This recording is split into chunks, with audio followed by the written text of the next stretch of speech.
Les invito a abrir sus Biblias en Apocalipsis, capítulo 14. El tema de hoy se llama Anuncios de la Tribulación. Anuncios de la Tribulación. Hermanos, en el capítulo 14 de Apocalipsis aparece ese grupo de hombres de quien ya hemos hablado. Son los hombres más victoriosos que el mundo conocerá jamás.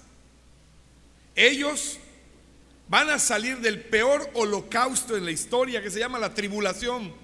Y allá en la tribulación, cansados de la batalla, pero triunfantes, saldrán los 144,000 de quienes ya hemos hablado en capítulos anteriores. La verdad es que estos 144,000 sobrevivirán tanto a la ira de Satanás como a los juicios de Dios sobre el mundo pecador, desastres naturales, problemas serios en la tierra, en el mar. Y estos hombres, nada podrá dañarlos, porque Dios los va a sellar, como dice el capítulo 7 de Apocalipsis, versos 3 y 4. Estos 144,000 no serán los únicos redimidos durante la tribulación. Una gran multitud de santos, tanto judíos como otros gentiles, se convertirán durante la gran tribulación y serán salvos. Muchos de estos, aparte de los 144,000, morirán como mártires durante esa bestial persecución que será desatada por el anticristo. Los que sobrevivan los horrores de la tribulación van a entrar al reino milenario, hermanos. Pero los 144,000 evangelistas judíos son excepcionales, porque todos ellos van a sobrevivir. Cuando Cristo vuelva, hermanos, y se pare sobre el monte de Sión, la Biblia dice que ellos estarán a Él triunfantes, esperándolo. De estos 144,000, el primer punto del mensaje corresponde a que hablemos de su poder. 14:1 nos dice en Apocalipsis: después miré, y he aquí el Cordero estaba en pie sobre el monte de Sión, y con él 144,000 que tenían el nombre de él y el de su padre escrito en la frente. Estos hombres no fueron marcados por la bestia, no fueron sellados por el anticristo. Estos hombres estaban allí y tenían el nombre del Cordero y el de su padre, que les sellaban, indicando pertenencia a Dios. Satanás va a tratar desesperadamente de matar a estos hombres, a estos predicadores audaces del tiempo de la tribulación y la gran tribulación. Pero hermanos, Dios no permitirá que sufran daño alguno. Lo más probable es que ellos continúen su obra durante el milenio, porque en el milenio también habrá personas a quienes predicarles. Aun cuando será un milenio de paz, y que los que queden allí serán los redimidos, nacerán hijos de ellos que no serán salvos, y a ellos se les estará predicando. Habrá suficientes personas entonces no regeneradas, y en ese tiempo, cuando termine el milenio, Satanás organizará la rebelión final contra el gobierno de Cristo. Entonces la Biblia se refiere a la salvación durante el milenio. Usted puede leerlo en Isaías 63 y en Zacarías 8:23, que habla de la salvación que sin duda los 144,000 tendrán a su cargo la predicación del Evangelio. Ese es el poder que ellos tienen, nada les hará daño. Su alabanza, dicen los versos 2 y 3, y oí una voz del cielo como estruendo de muchas aguas y como sonido de un gran trueno. Acabamos de cantar algo del poder de Dios, y que cuando habla es como trueno su voz. Y la voz que oí era como de arpistas que tocaban sus arpas y cantaban un cántico nuevo delante del trono y delante de los 4 seres vivientes y de los ancianos, y nadie podía aprender el cántico sino aquellos 144,000 que fueron redimidos de entre los de la tierra. Estando junto al Cordero, los 144,000 se van a unir al canto celestial de redención. Van a alabar con gozo al Señor. ¿Por qué? Porque el Señor es su protección, porque el Señor les da el triunfo. No es la primera vez que Juan oyó voces del cielo, Él lo ha redactado, lo ha mencionado. Tampoco esta es la última vez que él oirá voces en el cielo. La voz que oyó era muy alta y continua, dice, como estruendo de muchas aguas. ¿Alguien ha oído el caer del agua de una cascada de una altura enorme? ¿Cómo se oye? Es un estruendo tremendo. Las cataratas en Niágara, en el lado que divide Estados Unidos con Canadá, allá en Ontario y Michigan, cuando está cayendo el agua, es un estruendo, hermanos, ensordecedor, ensordecedor, y un espectáculo precioso. La voz de Dios se va a oír por encima de ese estruendo. La poderosa voz no era un simple ruido, tenía una categoría musical. Era como muchos arpistas tocando sus arpas. Y se habla de arpistas porque el arpa, hermanos, es un instrumento que inspira mucho gozo cuando se toca. Arpa, se piensa en los salmos. David con su arpa compuso muchos salmos. El cielo estará resonando con una poderosa alabanza cuando Jesús vuelva victorioso. Cuando Él venga y esté en los 144,000, cuando llegue en ese momento, el cántico nuevo será el cántico de redención y los ángeles estarán cantando, pero observe usted que nadie podrá aprender ese canto. Solo los 144,000 será un canto especial que solo ellos podrán entonar. Qué hermoso. Hay muchos cantos que a veces escuchamos y no los sabemos. Los músicos continuamente están buscando cómo entonar, cómo darle a Dios lo mejor, y están ensayando y procurando lo mejor. Yo quiero decirles que la parte musical en la iglesia es muy importante. Debe preparar los corazones para el momento de la palabra de Dios. Y doy gracias a Dios por el trabajo que hacen nuestros hermanos ensayando, buscando y guardando sus vidas en pureza y santidad para dirigir la alabanza. Y lo digo con la certeza de que sé quiénes están tocando los instrumentos. No cualquiera tocaba en los tiempos bíblicos y no cualquiera debe tocar en la iglesia. Cualquiera quiere tocar, pero no cualquiera debe ni puede tocar. Y aunque usted no diga amén, eso es cierto. Es bíblico, es real. Vamos a ver su pureza. Estos son los que no se contaminaron con mujeres, pues son vírgenes, dice el versículo 4 en su primera parte.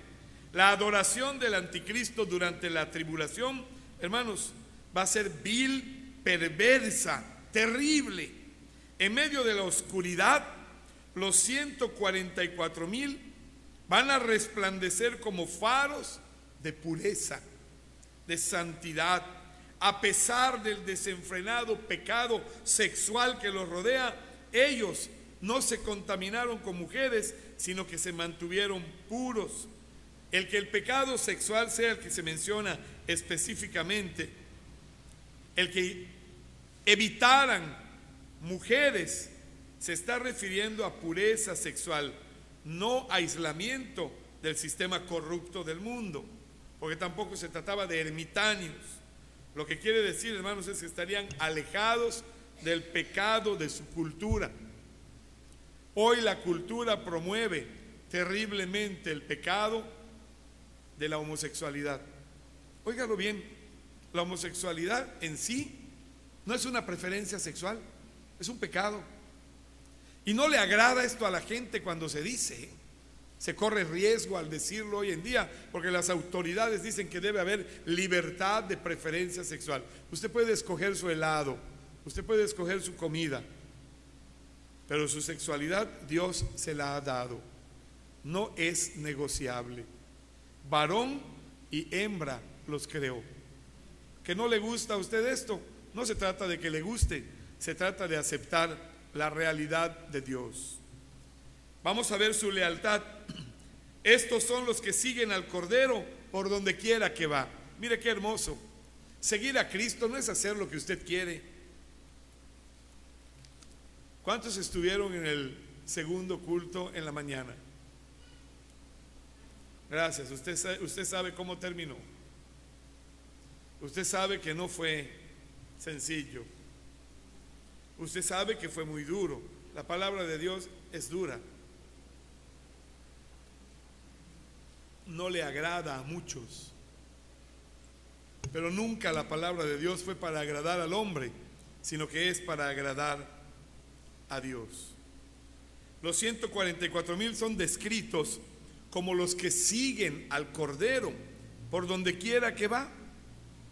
El seguidor es alguien que sigue o apoya a alguien que va en las buenas o en las malas.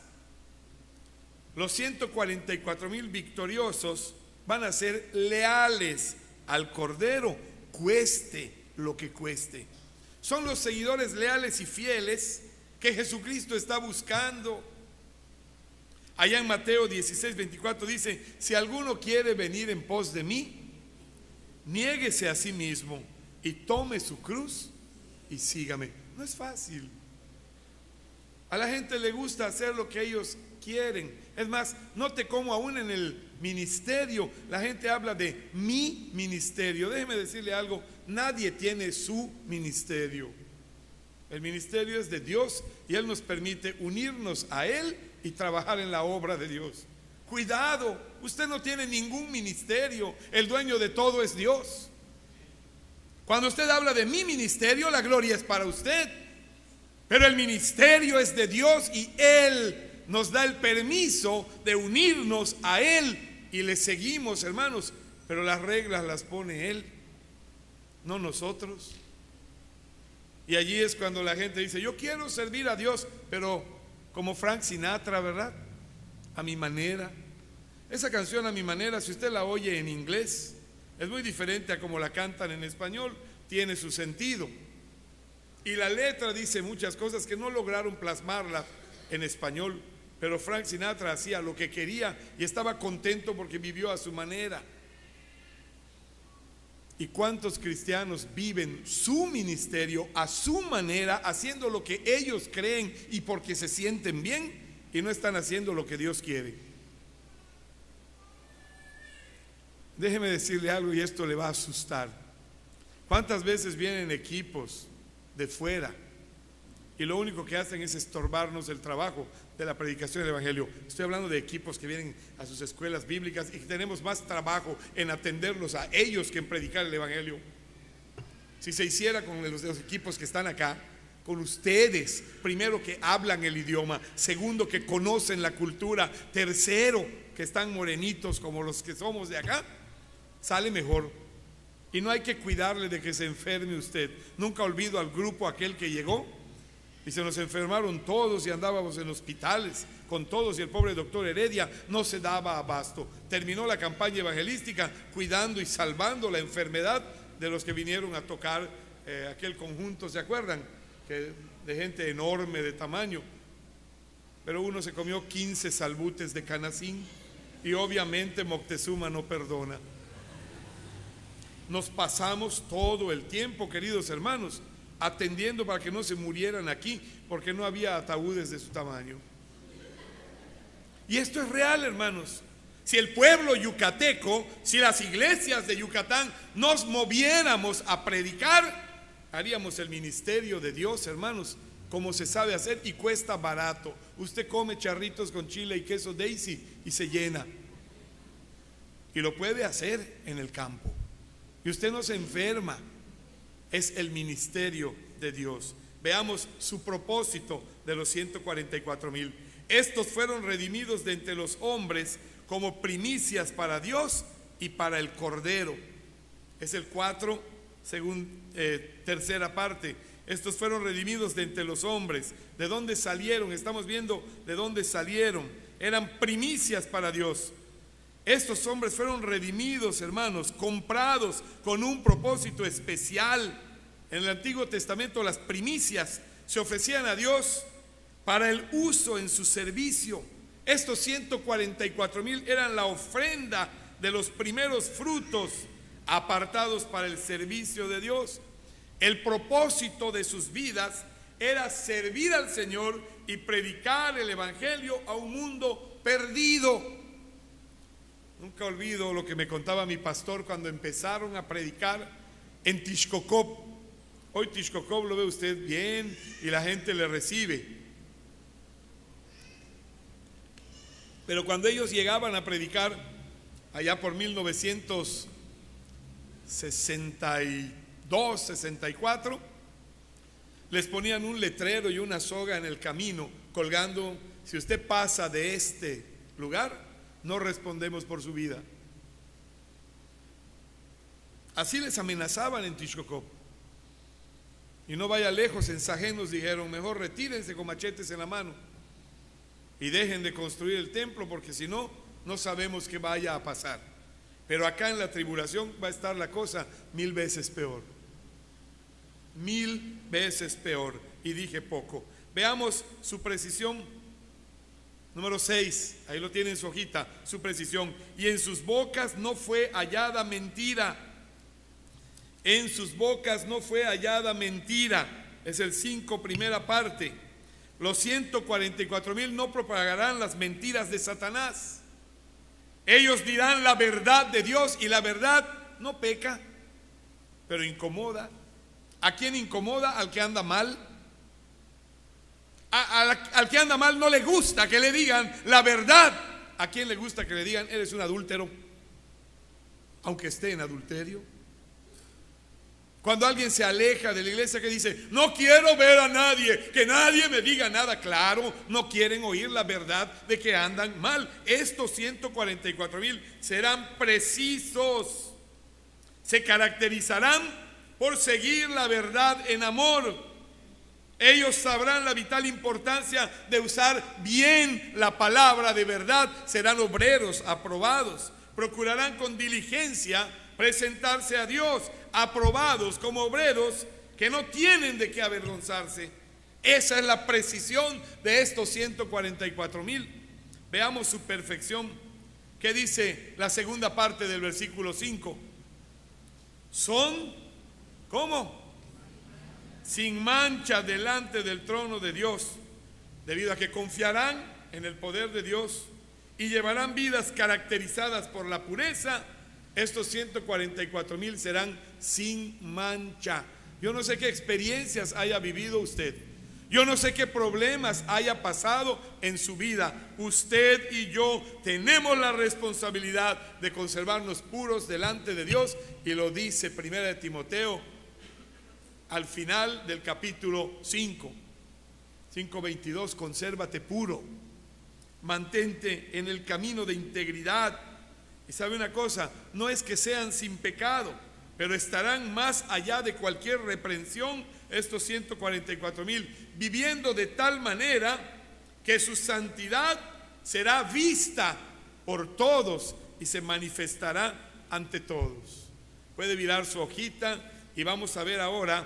Recuerde que son anuncios de la tribulación, y en la hojita vemos a los 3 ángeles. Bueno, ya debió haber virado la hojita en el 7 al hablar de la perfección. Los 3 ángeles no aparecen en orden de sucesión ni cronológica alguna. Van a aparecer hablando sobre acontecimientos que se expanden sobre el periodo de la tribulación. Sus mensajes están anunciando el juicio de la 7ª trompeta. No olvide que estamos en el ínter de la 6ª, 7ª. Entra la 7ª trompeta, donde empezarán las 7 copas de ira. Los mensajes que estos 3 ángeles traen, pues están destinados a producir un temor que conduzca a una fe salvadora. Dios, en su gracia, le estará dando, a través de ese temor que lleva a la fe, una oportunidad más a aquellos que están en este periodo de tribulación, para que se arrepientan antes que surjan esas aterradoras copas derramando juicios verdaderamente horrorizantes. El primer ángel predica el evangelio, el segundo ángel pronuncia juicio y el tercero promete condenación. Veamos al primer ángel, predicación del evangelio. Está en el capítulo 14, versos 6 y 7. Vi volar por en medio del cielo a otro ángel que tenía el evangelio eterno para predicarlo a los moradores de la tierra, a toda nación, tribu, lengua y pueblo, diciendo a gran voz: temed a Dios y dadle gloria, porque la hora de su juicio ha llegado, y adorad a aquel que hizo el cielo y la tierra, el mar y las fuentes de las aguas. No sabemos qué ángel vio Juan. Los ángeles aparecen en cada capítulo desde el número 4 hasta el número 12. La referencia más cercana de un ángel guerrero sería Miguel con sus ángeles. Está allá en el capítulo 12, verso 7. Los versículos, hermanos, pudieran también mirar atrás al séptimo ángel que se apareció en el 11:15. Ya lo hemos predicado. En todo caso, hermanos, hay otro ángel de los miles que tiene el Señor, de los millones que hay, y aparece volando por en medio del cielo. Y esta frase se refiere al punto donde el sol alcanza el máximo, al mediodía. En medio del cielo, al mediodía. Desde este punto el ángel es visto por todos, se manifiesta a todos los que están en la tierra, y sabe una cosa, a esa altura estaría fuera del alcance del anticristo. No olvide que en ese momento el anticristo está dominando, luchando, golpeando, como vimos hoy en la mañana. Este ángel predicador estará inaccesible, y su ministerio, hermanos, no tendrá estorbos. Mientras vuela por el cielo, predicará el evangelio eterno. ¿Cuál es el evangelio eterno? El hombre es pecador, no puede salvarse a sí mismo. Jesucristo es Dios y tomó forma humana para morir en la cruz, para sustituir al hombre y darle oportunidad de que el hombre aceptara el pago en la cruz con la muerte de Cristo, para que el hombre no muriera. Entonces el hombre cree esto con fe y se arrepiente de sus pecados, pidiéndole perdón a Dios, es salvo. ¿Se imagina? No sé si ya no vive, pero hace 2 días estuve en el hospital visitando al doctor Villegas, y al lado de él había un hombre en fase terminal. Y se acercó, creo que su esposa, y me dijo: este hombre está muriendo, ¿le puede hablar de Cristo? Yo, como lo vi lleno de tubos y cosas, dije: este no me va a escuchar. Le dije: ¿me oye? Y me contestó: sí. Y le presenté este evangelio eterno. Y en medio de las ondas y todo lo que tenía, el hombre oró recibiendo a Jesús. Me dijo su esposa: ¿conoce usted una funeraria donde lo podamos sepultar de manera económica? Fíjese, yo oré, le pedí al Señor que si quería le diera una oportunidad. No sé los planes de Dios, pero en ese momento yo estaba ahí cerca de la eternidad de este hombre, y allí, en medio de su dolor, él entregó su vida a Jesús. Si todavía vive, gloria a Dios, pero si ya partió, sé que le voy a volver a ver, porque le entregó su vida al aceptar el evangelio eterno de Dios, y es el que predicará este ángel. Como una hermosa joya, hermanos, la Biblia tiene muchas aristas, muchos puntos, y describe el evangelio en varios términos. Cada uno de estos términos está enfocado en puntos de vista diferentes. El evangelio de Dios es el evangelio de la gracia, el evangelio de la gloria de Dios, El evangelio de salvación es el evangelio eterno porque proporciona los medios para alcanzar la vida eterna. Hoy la noticia que conmocionó al país es que murió una artista famosa. Se cayó su avión. Recibí un mensaje en mi celular que decía: murió fulana de tal. Se trunca un programa prestigiado en la televisión. Nadie tiene la vida comprada. Iba en su propio avión, levantó el vuelo y tal como lo levantó, cayó en picada y se destruyó en Nuevo León. Ahora mismo estarán recuperando el cadáver. Nadie tiene la vida comprada. Este ángel, sabiendo que en el tiempo de la tribulación la tierra estará destruida, guerras mundiales, hambre, terremotos, y allí predica el evangelio y presenta una razón final para que los pecadores se vuelvan del anticristo a Dios, proclamando que el pueblo debe adorar a Dios. Si usted es una persona que está en este lugar, que vino esta noche nada más por venir, usted sepa que Dios está interesado en usted, que usted debe buscar a Dios porque su vida no está comprada, que usted debe buscar a Dios. Y si alguna vez le conoció y no está en los caminos de Dios, regrese a Él. Él es amplio en perdonar. El segundo ángel, anunciación de juicio. Versículo 8.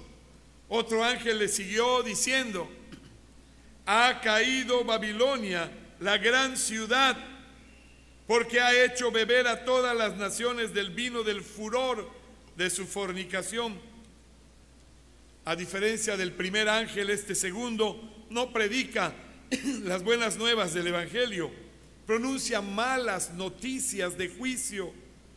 Lamentablemente, hermanos, esto implica que el mensaje del primer ángel fue rechazado, y como rechazaron la salvación que predicó el primer ángel, ahora hay un mensaje de juicio. Es breve, es directo. Ha caído, lo repite por seguridad, no es duda. Ha caído Babilonia, la gran ciudad. Babilonia era personificada como una ramera, una prostituta en Apocalipsis, y se le describe como que ha hecho beber a todas las naciones del vino del furor de su fornicación. Babilonia está representada en todas las épocas como algo de perversión. Nabucodonosor llevó allí a jóvenes judíos y les empezó a enseñar las perversiones de Babilonia para enseñarlos en la corriente pecaminosa de ese mundo. Entre ellos estaban Misael, Azarías, Ananías y Belsasar, que era Daniel. Y estos se negaron a contaminarse. Babilonia es lo que llama al mundo a pecar, a buscar con egoísmo su propia satisfacción, a encontrar en el mundo placeres que le alejan de Dios. El mundo estará ebrio y seducido por la falsa religión babilónica dirigida por el anticristo. Usted va por la calle y encuentra dos hombres besándose, dos mujeres besándose, aunque el Congreso no ha aprobado nada. Ya está en el Congreso la iniciativa de aprobar la unidad matrimonial con personas del mismo sexo. Usted predicaba de Sodoma y Gomorra, hable de Yucatán, de México y del mundo entero, es lo mismo. Ahí estamos. Y como la gente dice que hay libertad para hacer lo que quieren, el mundo se consume en un furor que describe deseos fuertes y consumidores. Y como resultado de esas pasiones engañosas, los pecadores atrapados en una rebelión que les hará pervertirse, simplemente escucharán al ángel mencionar juicio, porque juicio vendrá sobre ellos. El tercer ángel, A pesar de que son muchas hojas, mire que vamos rápido. Tal vez se vaya usted temprano a casa hoy. El tercer ángel, promesa de qué cree usted? De condenación. De condenación. Versos 9 al 11, por favor lean conmigo. Y el tercer ángel lo siguió diciendo a gran voz: si alguno adora a la bestia y a su imagen y recibe la marca en su frente o en su mano, él también beberá el vino de la ira de Dios, que ha sido vaciado puro en el cáliz de su ira, y será atormentado con fuego y azufre delante de los santos ángeles y del Cordero. Y el humo de su tormento sube por los siglos de los siglos, y no tienen reposo de día ni de noche los que adoran a la bestia y a su imagen, ni nadie que reciba la marca de su nombre.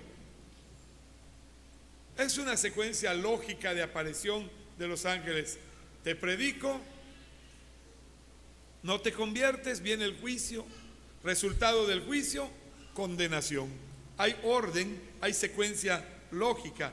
El tercer ángel anunciará una advertencia a gran voz, de modo que todo mundo, nadie, sin excepción, escuchará su mensaje. Dios, hermanos, al ser perfecto, al ser santo y justo, juzga a las personas porque rechazan lo que saben que es verdadero. La gente no viene a la luz, ¿por qué? Porque sus obras son malas, porque hay pecado. Es más fácil juzgar lo superficial que lo profundo, lo de base. La advertencia de este tercer ángel está dirigida a alguno que adora a la bestia y a su imagen y recibe la marca de la bestia en la frente o en su mano.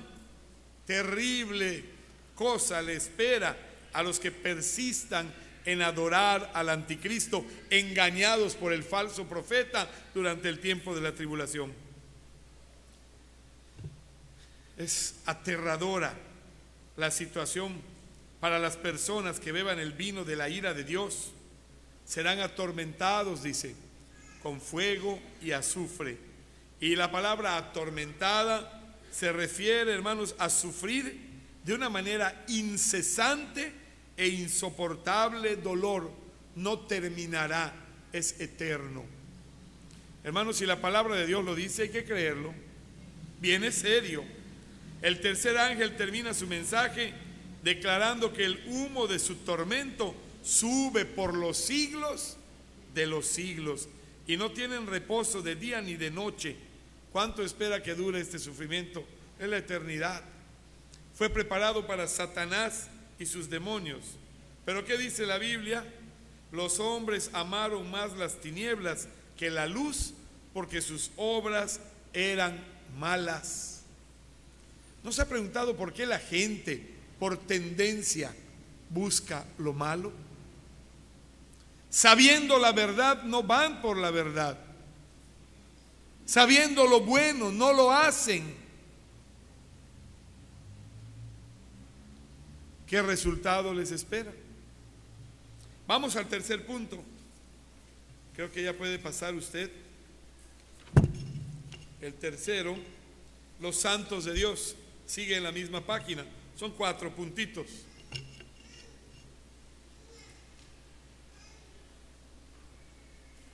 El versículo 13, hermanos, es la declaración más asombrosa de bienaventuranza que se encuentra en la Biblia. Asombrosamente, hermanos, esta segunda de las 7 bienaventuranzas que hay en Apocalipsis pronuncia bendición sobre los muertos. ¿Por qué son bienaventurados los muertos? Pues la respuesta está en la bienaventuranza, hermanos. Dice, los muertos, aquí está la paciencia de los santos, los que aguardan los mandamientos de Dios y la fe de Jesús. Veamos cómo vivieron. Para poder entender la bienaventuranza, veamos cómo vivieron, pero también veremos cómo murieron. Y por ello sabremos por qué son bienaventurados. Paciencia de los santos, hermanos, es una de las doctrinas más importantes de la Biblia. Todos aquellos a quienes Dios ha escogido, ha llamado y ha justificado, nunca perderán su fe. Se mantendrán pacientes, perseverarán hasta la muerte. Esa realidad de seguridad, hermanos, provee que cada uno pueda tener la certeza al ser un creyente verdadero en Cristo.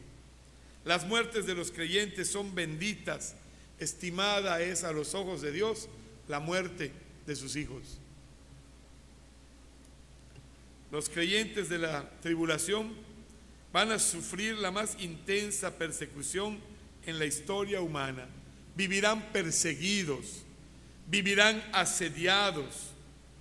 No hay una evidencia más fuerte sobre la perseverancia de una fe que salva que la realidad de que los creyentes, sometidos a la mayor prueba que vemos en Apocalipsis en toda la historia, se mantienen en fe.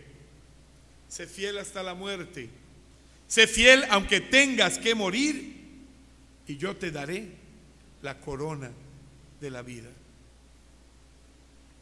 La paciencia de los santos de la tribulación va a ser evidente, hermanos, porque guardan los mandamientos de Dios.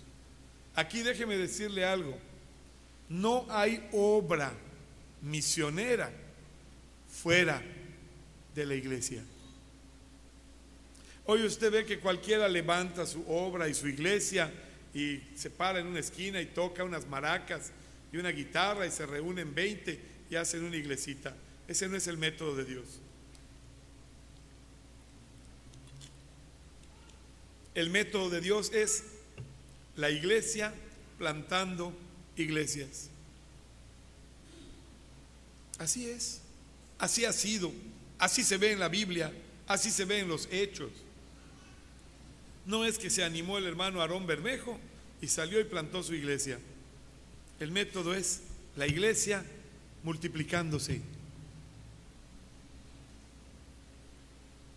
Los creyentes, al igual que los héroes de la fe de Hebreos 11, van a mantener su testimonio hasta el fin, aun cuando ese fin sea el martirio, hasta la muerte. Entonces tendrán la corona de la vida. Así vivieron, veamos cómo murieron. Oí una voz que desde el cielo me decía: escribe, bienaventurados de aquí en adelante los muertos que mueren en el Señor. Sí, dice el Espíritu, descansarán de sus trabajos, porque sus obras con ellos siguen. Después de haber vivido con paciencia, perseverando en la tribulación, morirán con la promesa. Y es la sexta vez que Juan oye una voz del cielo. Todavía le faltan 3 veces más por escuchar estas voces. Lo veremos en el capítulo 18, el 19 y el 21. La voz le ordena: escribe. 12 veces en Apocalipsis le dicen a Juan que escriba. Él tenía una orden divina de registrar sus visiones. Escribe, escribe, escribe. Deja una memoria, algo que puedan leer. Y dice: bienaventurados de aquí en adelante los muertos que mueren en el Señor. Son mártires, son bienaventurados no solo porque vivieron en plena obediencia, en plena confianza, en pleno propósito de la voluntad de Dios, sino porque mueren en el Señor. Hermanos, aunque no existiera el cielo, esta sería aún la mejor manera de vivir, sirviendo al Señor. La voz le informa a Juan que no solo serían bienaventurados quienes ya habían muerto, sino los que habrían de morir, los que mueran de aquí en adelante. Qué tremendo mensaje. Saber que la muerte es inevitable, todos lo tenemos presente. Saber que es seguro que moriremos, como nacimos moriremos. Pero también saber con certeza que hay bienaventuranza. Y aún en aquellos días de tribulación que han de venir, hay bienaventuranza para los que mueren en Cristo. En primer lugar, el Espíritu los declara bienaventurados porque descansarán de sus trabajos. Esa palabra griega que se menciona como trabajos es una faena difícil y agotadora. Ahí dice descansarán. Hermanos, no hay duda de que los santos de la tribulación sufrirán todo tipo de dolor y persecución. Puede haber tristeza al ver sufrir a alguien. Al ver un tormento que les lleva a la muerte puede traer tristeza, pero sus vidas, además de estar en una dura y dolorosa y muy peligrosa lucha, traen la bienaventuranza de que un día alguien les dirá bienvenidos y sentirán alivio, porque ese alguien es Dios mismo.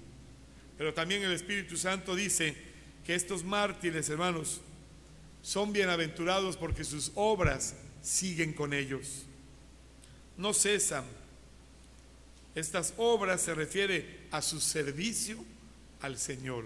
En la eternidad, el cristiano fiel seguiremos sirviendo al Señor. Vámonos rápido al último punto.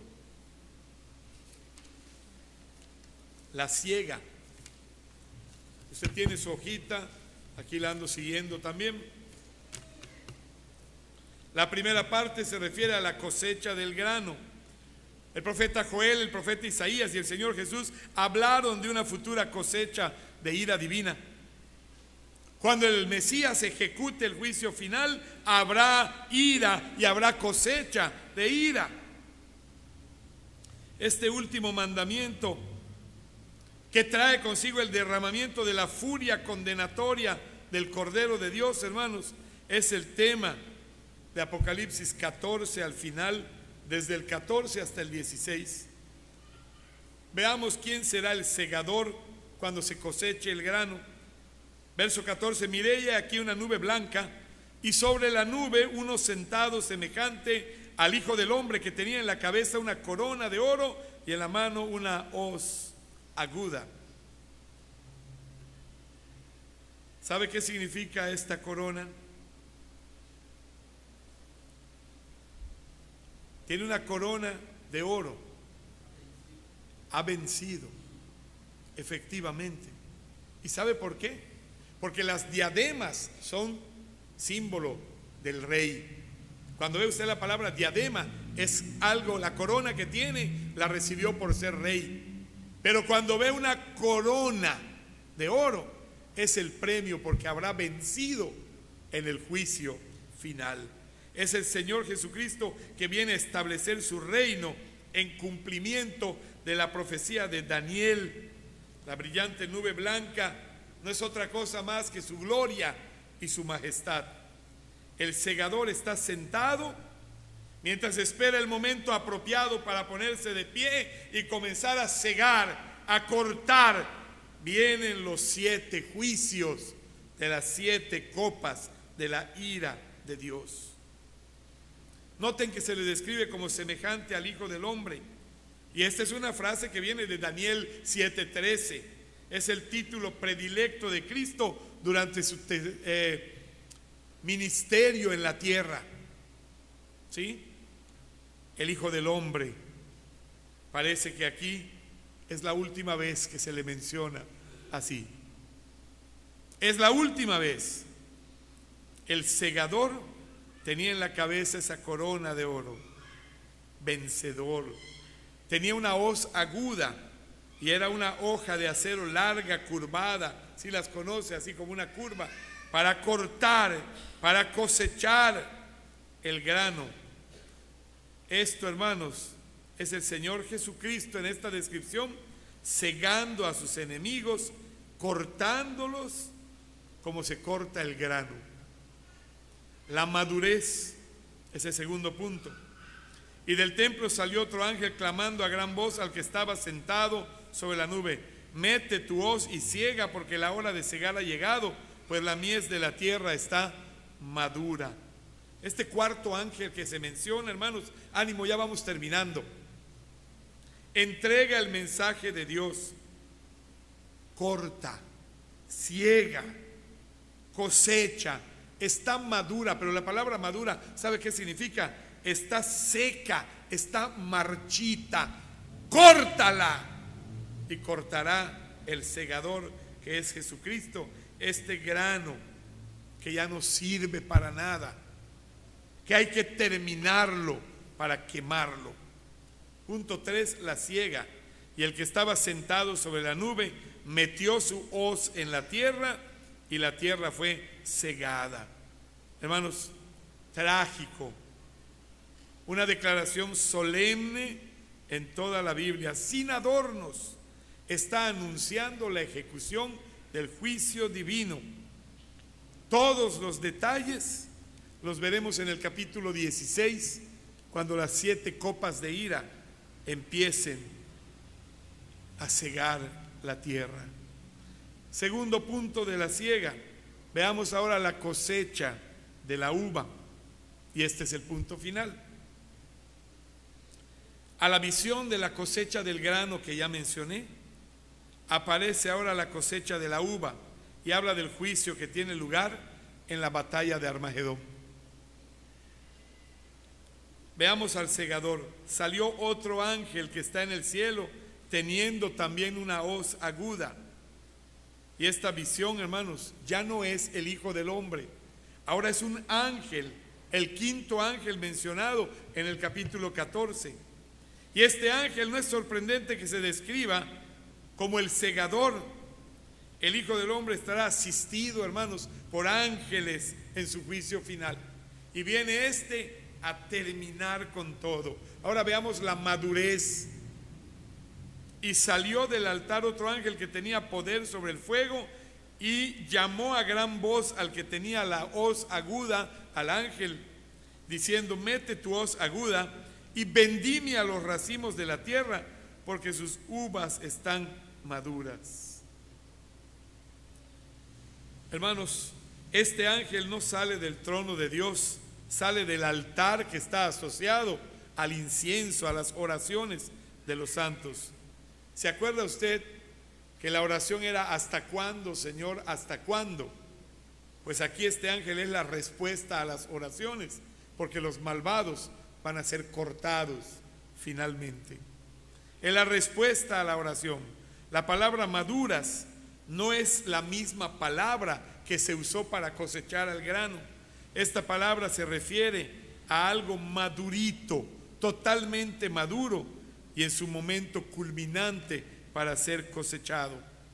Representa a los malvados de la tierra como estallando ante el juicio de la maldad y listos para que la justicia los coseche.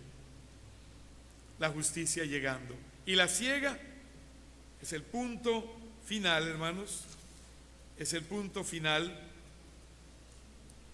Y el ángel arrojó su hoz en la tierra y vendimió la viña de la tierra y echó las uvas en el gran lagar de la ira de Dios, y fue pisado el lagar fuera de la ciudad, y del lagar salió ¿qué? ¿Hasta dónde? Hasta los frenos de los caballos. Sangre hasta los frenos de los caballos. ¿Por cuánto? 1600 estadios. Un estadio son 400 metros. Multiplique 1600 por 400 y dice que cuando pisaban la uva era la sangre del juicio de Dios. Al derramarse las copas de ira, caía la uva en el lagar. Usted sabe que la uva se cosecha y para hacer el vino la pisan. Y eso era sangre que se esparcía sobre toda esa comunidad, ese lugar. Qué tremendo juicio. Salpicaba hasta lo más lejano. 1600 por 400 habla, es 64 y no sé cuántos ceros. Son 64 y 4 ceros. Póngale ahí el número. Millones de personas estarán en esta batalla de Armagedón. Todas las reuniones se habrán reunido alrededor del anticristo para pelear con Jesús. Y sabe usted, el Señor los pisoteará Y cuando la matanza llegue a su punto culminante, la sangre correrá en abundancia. El Armagedón, la batalla de Armagedón, como indica este pasaje, hermanos, será una carnicería más que una batalla, porque serán destruidos todos los malos. Quienes se niegan a arrepentirse, aún después de tantas invitaciones, aún después de tantas advertencias, van a aprender de primera mano la verdad solemne que dice en Hebreos 10:31. Horrenda cosa es caer en manos del Dios vivo. Harían bien estas personas y hoy nosotros en prestar atención a la exhortación del Salmo 2. Honrad al Hijo para que no se enoje y perezcáis en el camino, pues se inflama de pronto su ira. Bienaventurados todos los que en Él confían. Usted puede decir, no lo creo. ¿Sabe cómo se llama eso? Nihilismo. Dudar de todo. Y yo lo único que le podía decir, pues es su problema. Porque el que usted no lo crea, no hace que no sea cierto. Le ruego ponga usted muy en cuenta, tome usted muy en cuenta que Dios le sigue esperando. Negarse raza en la necedad. Y un necio no llega a ningún lado. Dios le permita a usted abrir su corazón, aún está a tiempo.